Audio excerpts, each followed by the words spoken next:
Hi, everyone. Welcome back to the Change Your Mind podcast, where we explore personal development, spirituality, and science. I'm your host, Chris Ashley. We have a really exciting speaker today. She is an astrophysicist turned metaphysician. So I'm really excited for our conversation. It's going to be a great one. First, a couple quick announcements. If you head to the link in the show notes, you will find tons of links. You'll find a link to my book, Change Your Mind to Change Your Reality. It was endorsed by 3 experts from The Secret, Marcy Shimoff, Bob Doyle, Michael Beckwith. It was endorsed by John Gray, who wrote Men Are From Mars, Women Are From Venus. You'll also find ways to sponsor the podcast if you'd like to do some advertising on here. You'll find my courses, some free webinars that I do, lots of really great resources, and you'll find my guest links as well. And let's see, also this podcast, as always, is part of the Los Angeles Tribune Podcast Network. We are doing tons in the personal development sphere, lots of great events coming up, amazing podcasts within the network, so check us out. All right, so hi, I'm Chris. When I was younger, I went through trauma that caused me to feel broken and lost. But my life changed after I had a spiritual awakening. Since then, I've dedicated my life to studying and learning from masters all around the world that have helped me to create a life of fulfillment and abundance beyond my wildest dreams. Now I'm dedicated to sharing everything I've learned so that you don't have to suffer for decades like I did. I've seen people's lives completely transformed, and I share it all right here. With me today, I have Kerri Scott. Kerri is an astrophysicist turned metaphysician, and she's the founder of the Soul Selves Framework and author of the book Buddha's Closet, Cleaning as a Path to Enlightenment. As a writer, researcher, grief advocate, and thought leader, Kerri helps spiritual seekers find profound self-love without the need for external validation by guiding their awareness inwards. So, Kerri, welcome. I'm so happy you're here with us today. Thank you so much for having me, Chris. I've been really looking forward to our conversation. Yeah, me too. And, we had a pre-call. You told me all about the Soul Selves Framework, so I'm really excited for our audience to get to know it. But before we dive into that, I always start my shows the same way. And that is by asking my guests what their origin story is. So if you wouldn't mind sharing, what is it that led you on this path? How did you get started? That's a great question. I think what really sort of kickstarted my journey was when I turned 40. On my 40th birthday, I treated myself to a float experience, where you go into a sensory deprivation tank and just float for an hour. And at the time, I was a mom. I still am a mom, obviously, but my children were quite young and I just wanted some solace. I thought this is the best way to have some peace and quiet and time to myself because they were really little. And I'm sure you're probably kind of feeling this yourself as a new mom. There's a lot going on and you don't really get that peace, that time. So I went into the float tank and what I soon realized was that it was actually very, very loud in there. And the noise was all inside of my head. And I had to really draw on my experience with meditation that I hadn't used for a really long time. I learned it when I was in my teens originally. And then, just remembering how to meditate again was a huge awakening. And I went through this process of sort of paying attention to each one of my chakras. And as I moved up, I got to my heart and all of a sudden I had this huge sort of emotional release and realized that there was a huge block there that was keeping me from, becoming more of the person that I needed to be. And so when I left that float experience, I knew there was a whole bunch of grief from, a loss that I had earlier in my life that I hadn't been dealing with properly. And it was time to finally turn the flashlight around inside myself and really explore that. And that just kind of began this whole awakening journey of discovering that there, was so much more to the grief. And it was such a gift to me to be able to spend the time and explore it and just learn all of the ways that I was holding myself back, particularly in terms of not being aware of my thinking. And then, it just kind of unfolded from there, really. So. Yeah. Thank you so much for sharing that. And that's funny. I was literally thinking about it. I should go in a float tank for Mother's Day because it's almost Mother's Day. Can I ask who you lost? Who was the grief over? Yeah, absolutely. So, when I was in my 20s, I dated this fellow, Michael, and the experience that we shared together was unlike any relationship I've ever had. And I consider him my twin flame now that I can look back and have a little bit more perspective on what was going on. I didn't know it at the time, but shortly after we dated, he was diagnosed with bipolar disorder. And a year after his diagnosis, he died by suicide.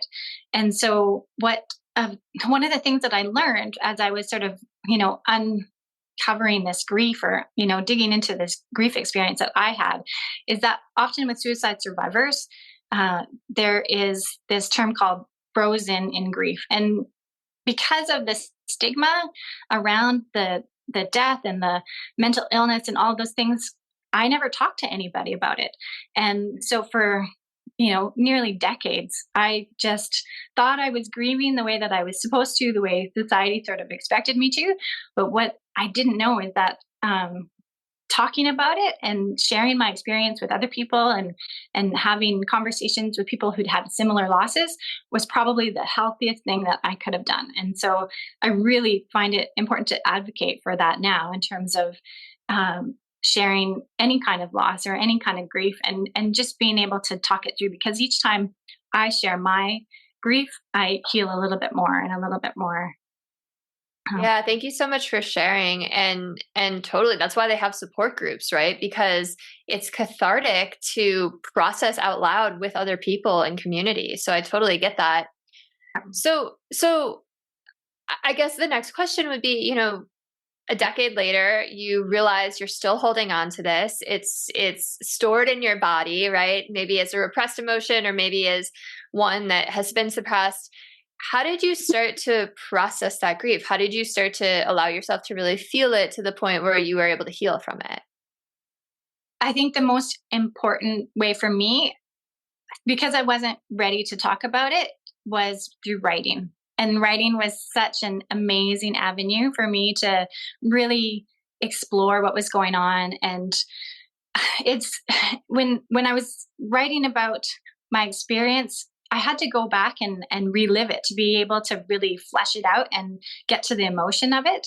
And as hard as that was, to be putting myself back in those situations, it also was so healthy, in the sense that I finally was giving myself the opportunity to release all those emotions that I hadn't been releasing, along the way. And so, just that gift to myself of the time to be able to go in and journal and write and research and learn more about, what bipolar illness was, learn more about suicide and suicide survivors, and explore all those avenues. And then reading other people's stories would trigger memories within me that, brought back certain emotions and whatnot. And so just all of those little pieces put together over time really gave me the opportunity to finally just be in my grief. And what I learned along the way was that, there was this victim part of myself that was really feeling stuck in my grief and hurt because of the loss, and feeling like, I could never be a certain way again without Michael in my life.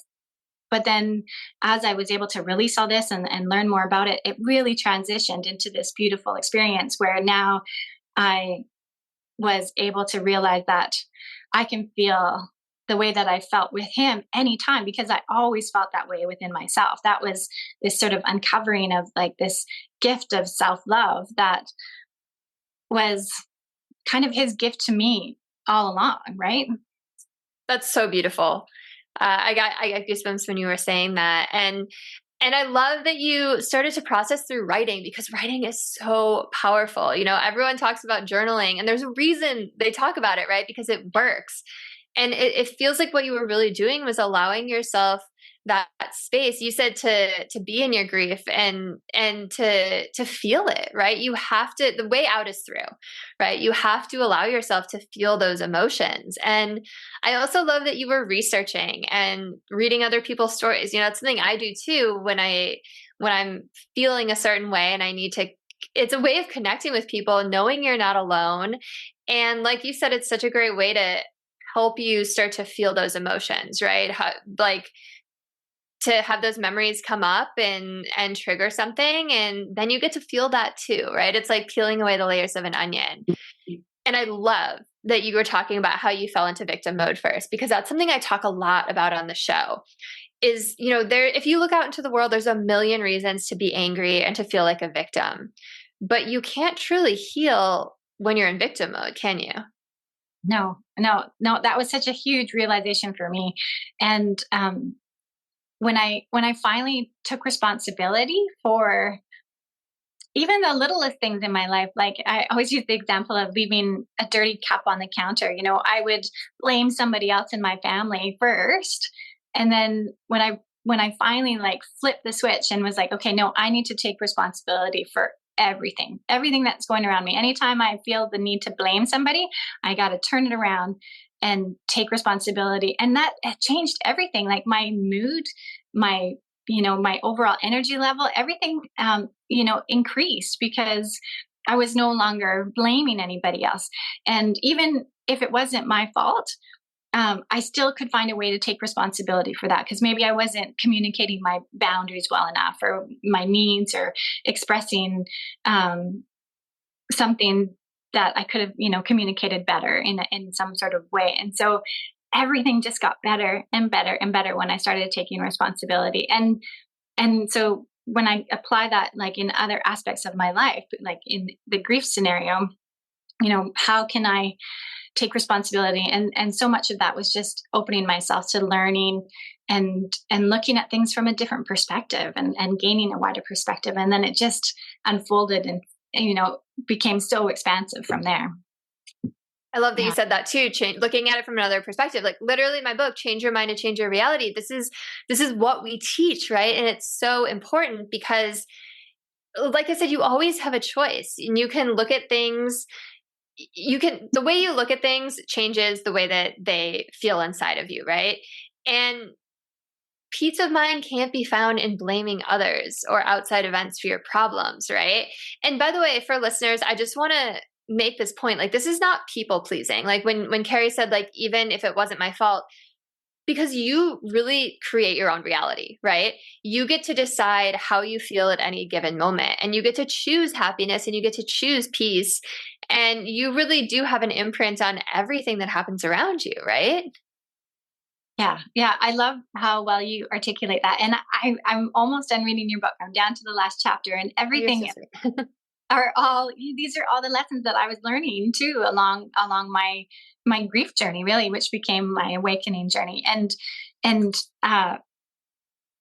just you just said something, and now I can't remember exactly what it was, but it sparked something for me. Anyways, it'll come back. But yeah, just those incremental lessons, first of like taking responsibility, and then realizing that I have choices and I'm in control, and then realizing that I'm able to choose the thoughts that I'm thinking. That was like such a pivotal moment for me. And then that eventually led me to realizing beyond that, I can become an observer of my thoughts and of my emotions and of my actions. And that perspective just kept getting wider and wider and wider. And then, at some point you just kind of become consciousness, right? Your awareness goes from not having any awareness at all, sort of being a victim, to becoming completely conscious and aware of everything and anything all at once, sort of thing. So yeah, it's been such an amazing unfolding, and I'm so grateful for my grief in that regard. And I think one of the things that's been so interesting along this journey is that grief has been my path, but everybody has their individual paths that brings them to these same sort of places. And it's so wonderful to have these conversations to learn about all the different avenues that people are arriving at this sort of same place. It's so interesting that, and by the way, I love everything you just said. I was like, yes, yes, yes. But it's so interesting that you said everyone comes from a different path and gets there, because most of my guests have been through a trauma. of some sort, right? And they have come to that crossroads where they're like, okay, I can either stay a victim, I can just get caught up in this resentment, I can become angry and bitter, or I can heal and become better and take responsibility and level up and grow. And those are the stories that I love hearing, right? Those are the inspirational stories. And it's so fun how so many of us have come to these same conclusions. And I love how you were talking about you can become an observer of your thoughts and you step back and pretty soon you are consciousness. Like, it's so funny how we can get so unconscious and tied up in our thoughts and our emotions, and they just control us, right? Like, most people are going around 100% controlled by their thoughts and emotions, right? And it's just, they're like on these like hamster wheels. But we are so much more than that, right? It's like this surface layer, and we are so much deeper. Okay, so you said something interesting. You said your grief was your awakening. So talk to me about how that was a spiritual awakening for you, and how did you come to become even more conscious because of this? So there's been so many little things that have added up to this bigger experience. And initially, like when Michael and I were dating, our relationship was really based in spiritual conversations. And I think at the time he was quite awake, and everything he said just resonated with me in such a deep way that I didn't even fully understand. But there was this this sort of truth to his understanding that felt really grounded when I heard him speak. And so after he died, anytime I would go into sort of a spiritual experience, whether it be yoga or meditation or something like that, he was there. That grief was so huge, you could say, that it was too painful for me. And so I really withdrew from that spiritual part of myself because I didn't want to just feel that depth of grief in that experience. Like, for instance, going into yoga class, at the end of the class, there's always Shavasana, as you know, being a yoga teacher. And that stillness was always just an instant avenue to grief. But what I've learned now that I've had the opportunity to sit with this more and be present with it is that it felt like grief, but grief can be many, many emotions. It's not just sadness and it's not just pain, but it's also love and awareness and all of these things. And so when I go into stillness and I find him there, it's just that connection that is always there. And he's really been present for me all along this awakening experience. It's almost like, he's been dropping breadcrumbs, and I've just been picking them up and learning about this piece, and then learning about this piece, and finding this teacher and finding this story, and I've just been following all of these avenues of information and exploration and expansion, just guided by spirit, essentially. And I'm so grateful now to be able to have that connection on that deeper level, because it's really dropped the illusion of separateness, and I think as I've been able to experience it personally, I've also been able to sort of look at it from that sort of philosophical perspective, I guess you could say. And like, I've come up obviously with my own understanding of what has been happening, so that, I can hopefully share that with others to help them understand what's happening along their awakening experience. But it's very much been a lived experience for me. Just dropping again that illusion of separateness of me being an individual and separate from everything else that is. And one of the big lessons and what I feel so called to share is that, we are looking so often outside of ourselves for this sort of external validation or satisfaction, when really, when we're able to turn our awareness inwards, then we find that lasting satisfaction or sense of fulfillment that is within all of us. And again, that sort of returns us back to that idea of consciousness, where we're just all connected. And it really changes our relationship with, our external world, because we're no longer dependent on things outside of us for fulfillment. And we realize that fulfillment that we're receiving is just temporary, right? Again, like you said, the hamster wheel, we're just going around and around and around looking for the next thing and the next thing and the next thing. And so once we're able to make that distinction, it's really fundamentally, life changing, as you know. So yeah.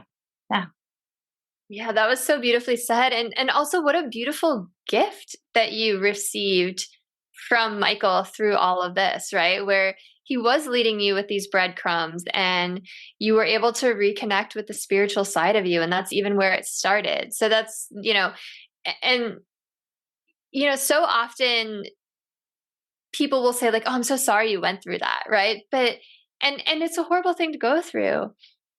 But you took it as a lesson and you learned and you grew from it and you awakened from it. And it was this catalyst for growth from you. And that's such a beautiful and powerful place to be now, right? To have that distance and look back on it.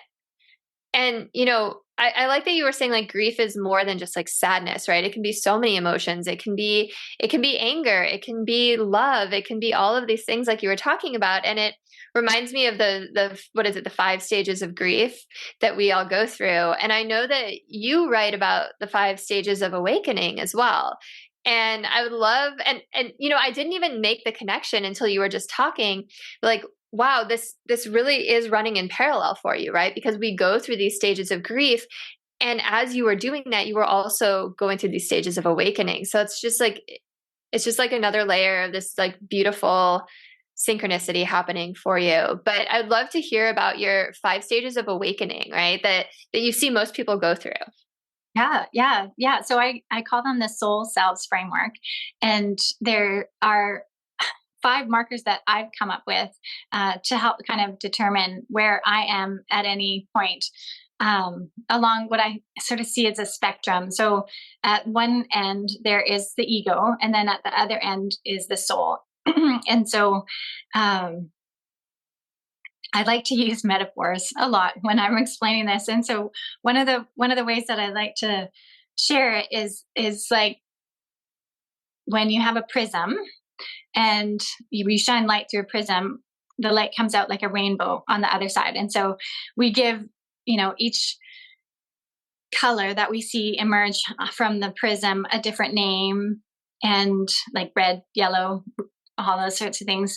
And so for me with the soul cells, it's like we take consciousness and shine it through the prism of our bodies. And what emerges is this spectrum of the 5, what I've labeled the 5 markers or stages. And the first one is the bodily self. The second is the vital self. The third one is the thinking self. The fourth is the observer self. And then the last one is the transcendent self.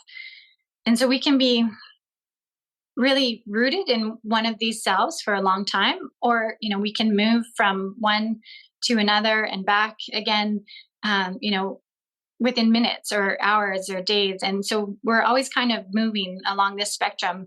And one of the really interesting things that I've learned too is that we can be at different places in our awakening experience in different aspects in our lives. So for instance, I use the example, like I'm often still really rooted in my bodily self when it comes to money and prosperity. But I've also experienced like transcendent self-love. And so, we can look at each aspect of our life and kind of determine where we fit into into those markers. Okay, first of all, I love the imagery of the prism of consciousness coming through. That's just such a beautiful image. And I really appreciate that not only are these not linear, right? Like you can move back and forth, because that takes a little bit of the pressure off, because sometimes we're meditating for hours and we're so enlightened, and then the next day someone's cutting us off at traffic and we forget it all, right? For a moment. And it happens, and we're human. So, if that's you, it's all of us, right? Or most of us. And then I also appreciate that you can be different levels at different aspects of your life. That totally resonates, because I hear that, because we are on 3D Earth, right? And as someone who's also running a business, that totally resonates with me. And again, it allows us to be human a little bit, right? It's not like this pedestal that we're trying to put ourselves on that just feels really unreachable. Can you walk me through each of those 5 stages in a little bit more detail?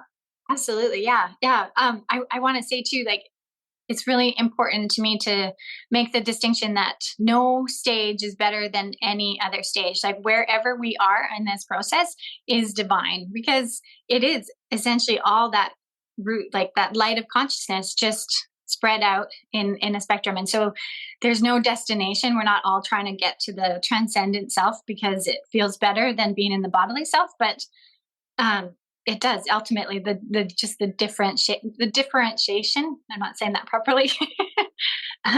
Between them is just how we feel at any given stage.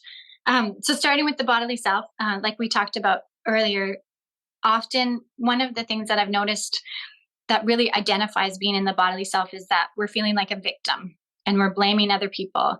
And essentially, we're really rooted in our ego at this particular time. We don't have a great amount of awareness. We probably don't have really any self-awareness when we're in the bodily self. We're operating from a place that is conditioned, which is all totally normal. This is part of the human experience. As we go, from our childhood into adulthood, we pick up all these beliefs along the way. We don't really question them necessarily in the bodily self. We just are reacting to life as it's coming at us. So when we move then into the vital self, this is when I say we start taking responsibility. So there's something that happens. I've kind of identified 4 different areas that are vital self moments, I call them. The first one would be like a soul glimpse, where you're maybe watching the sunset and you're so moved by the beauty of it that all of a sudden your soul can kind of like drop in, and you have this really wonderful experience. And those can happen all the time, when we're doing art or dancing or listening to music. Then the next one, which is a little more profound, I guess you could say, would be peak experiences. And I borrowed that word from Abraham Maslow. And this is what I feel happened for me personally when I first hugged Michael. It was like a peak experience where all of a sudden, within that embrace, like the whole sort of cosmic energy, rushed through us. And that was like this bright green flash. And we kind of were removed from reality and thrown into this sort of cosmic experience that was like everything everywhere all at once, and both of us were just sort of like wowed by what had just happened. Maybe kind of like often could be referred to as like a Kundalini awakening or something along that line.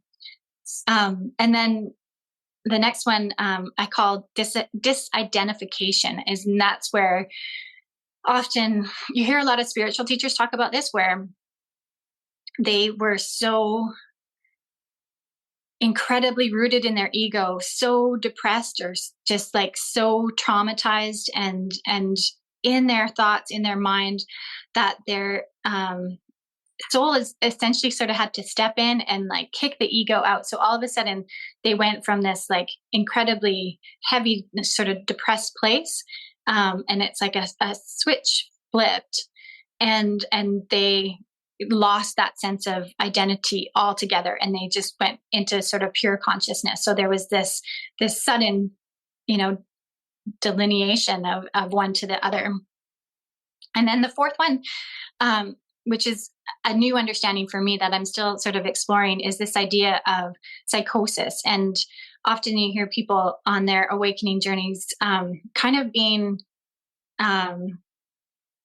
not fully disidentifying, but then kind of stuck somewhere between identifying and like having an ego, and then somewhere having a soul experience. And it can be really disorienting and confusing, and often, and sadly, it's misdiagnosed or not caught, because I think in the Western medical field specifically, this isn't necessarily a recognized sort of like path of awakening, but rather we medicate it and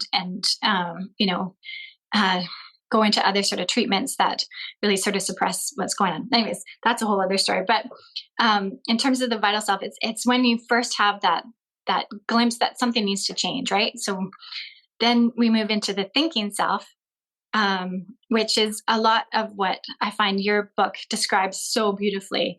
And it's when we realize now we've got the ability to control our thinking and ability to choose our thoughts.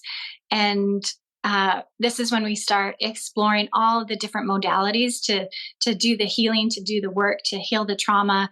And I mean, there's just so many different avenues that you might dabble in many of them, or you might just pick one that works really well for you to help move through all of the things that are surfacing as you're in this experience. I've kind of grouped the modalities into 3 different groups. So the first one's energy awareness. So you're bringing your awareness to something, maybe through breath work, or yoga is sort of an overarching one. And then the second stage or second sort of group of modalities is energy movement. So now you're getting that energy to move through your body and go in, just sort of activating things and making things happen. And then the last is energy clearing. So you're actually moving that energy and transmuting it and moving it on. So this is a very like light skim over the surface of all of this, but anyway, then from the thinking self, we move into the observer self, which is essentially that is you become an observer.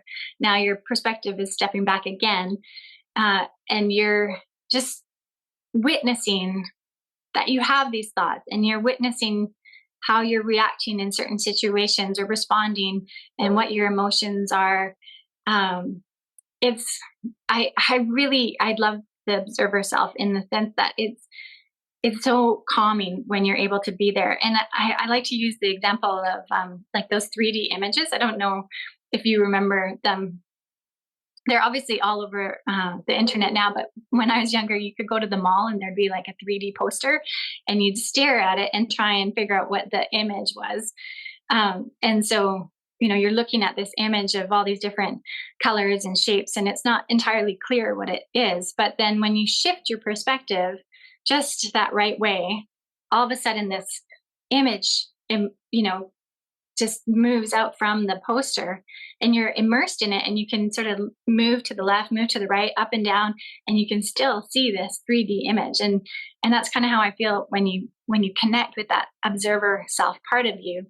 Is there's just this subtle shift of perspective, this subtle shift of awareness, and you're interacting with yourself in an entirely different way. And it's very peaceful, and there's a lot of grace and surrender and non-attachment. Those are sort of the terminology that I hear people use a lot when they're in the observer self.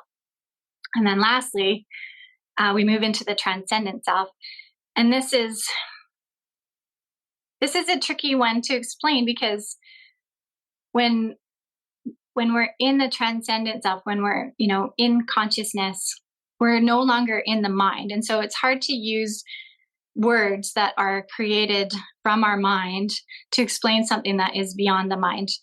But one of the common experiences that I've heard people in various awakening situations describe this is that they no longer are using the terminology I or me or they or them, even like here or now. Like these concepts of space and time and individuality all just completely disappear.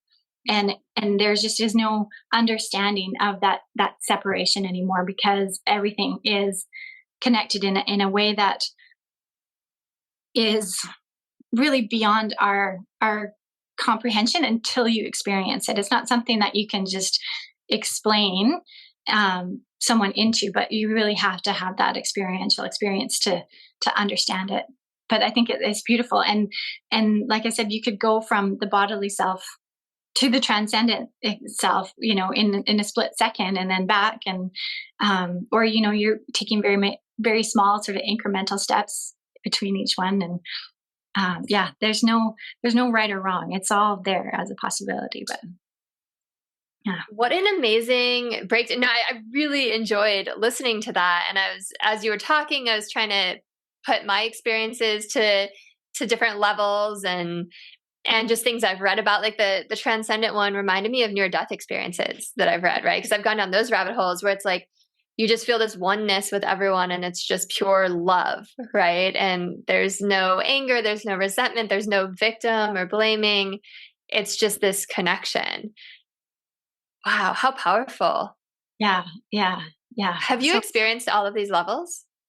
I believe that I have. Yeah, absolutely. I think with the transcendent self, like I know that in my peak experience with Michael, that is what he shared with me. That was, you know, his gift to me, was to have that sense of unconditional love that just was and could be, and the separation between him and I, you know, just disappeared often when we were together.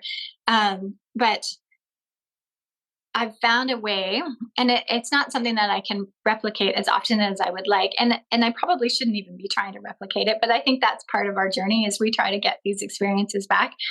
But I can actually do sort of like a talking meditation where I talk myself through each of these stages, in terms of like self-love, and then I can get to this place where I just sort of feel like I am a fountain of love that is just flowing, and I fill myself up first, and then I just can overflow with love, and just be in this really blissful state, you know, for 5 minutes, 10 minutes, 15 minutes. And when I'm there, I'm just reminding, you know, this is the most powerful thing that I can do as a human being, is to just return to this state and hold it as long as I possibly can, and just be present and overflow that love.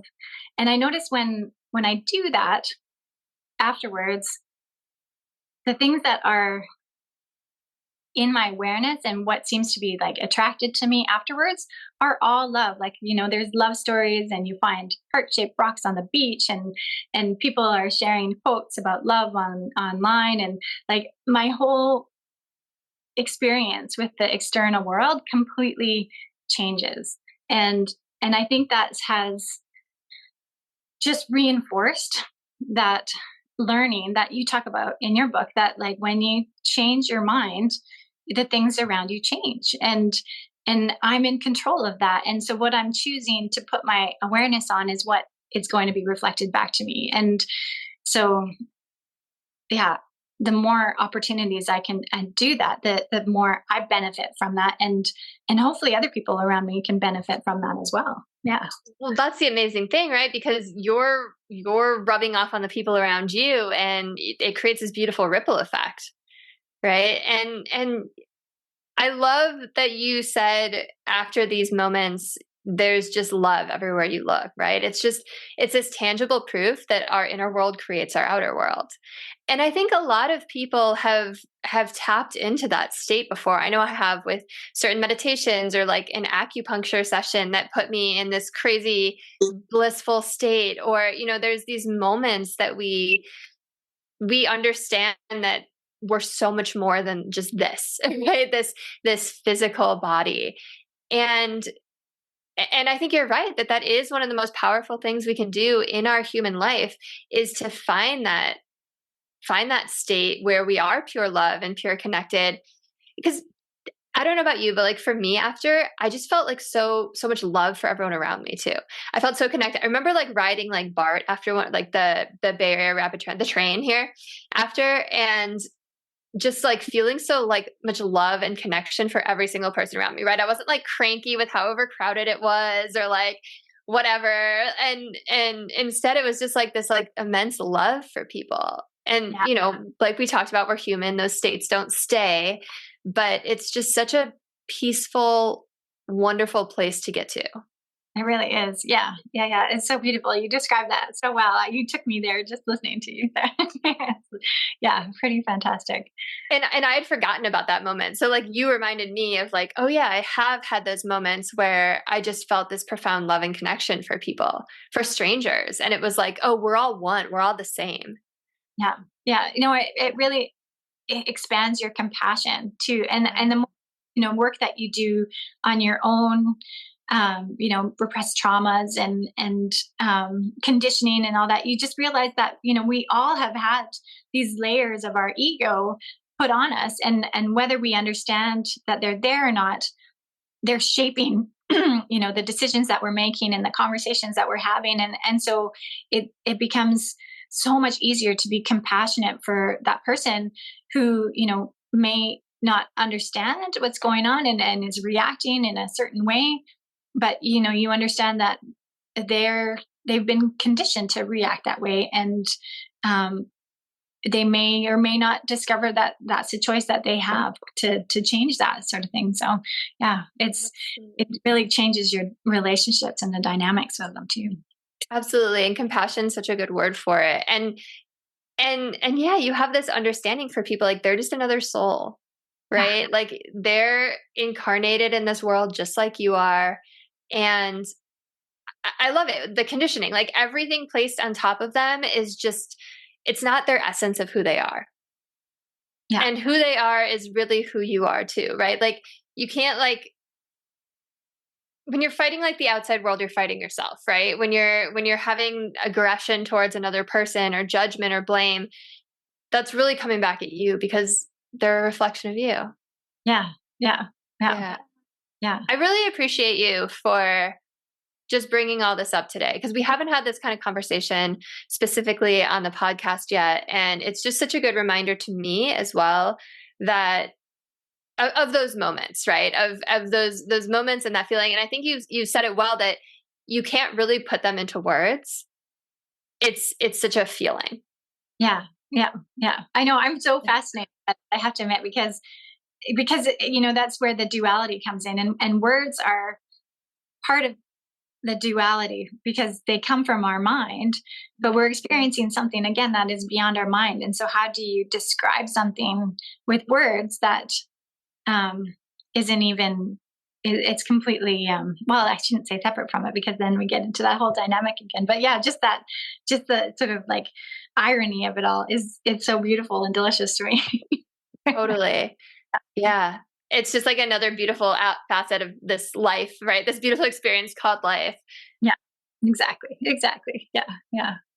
So is there anything that you really want to share with people or leave people with today, or something we haven't touched on that you think is important to talk about? Oh my goodness. I think one of the things that I go back to often is just this idea of challenging your beliefs, because our thoughts, and I get this from Abraham Hicks, but our thoughts that we keep thinking turn into our beliefs. And so when we realize that we can choose the thoughts that we're thinking, then we can also change the beliefs that we have.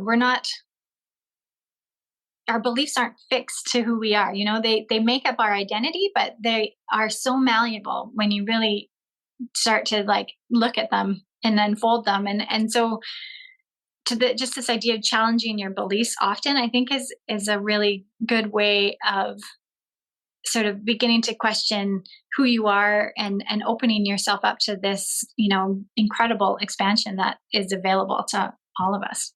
Yeah. Well, you're speaking my language when you talk about challenging your beliefs. And I say this in the book too, but it still like just blows my mind that if you look up the word belief in the thesaurus, one of the antonyms for it is truth.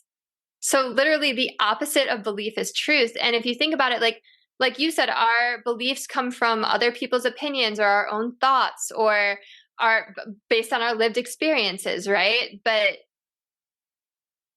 none of that is truth, right? It's all our own opinion or the opinions of others. So really our beliefs are lies that we tell ourselves. And like you so perfectly said, like we form our identities around these lies. And then you become so fixed in this one way of looking at things when really there could be a completely other perspective on any given situation that would completely open you up to this new reality and change your life. So thank you for bringing that up. I really, really appreciate that. Okay, I'm sure everyone wants to get more nuggets of truth from you. They want to hear about your book. So where can people find you? How do they connect with you? What are you working on? All the things. Yeah. So my website, kerriscott.com, is the best way to get more information about the Soul Selves Framework. I have on there a quiz, which is specifically for the Soul Selves Framework. And it's a really fun little short quiz that when you take it, it's going to tell you kind of overarching, like where you fit in that spectrum, like what soul self you're sort of or like spending the most time in at any given time. And then it goes into a little bit more detail about that specific soul selves, and then you can look at all the other ones. So if anybody's interested, that is a great way to learn more about that framework in particular.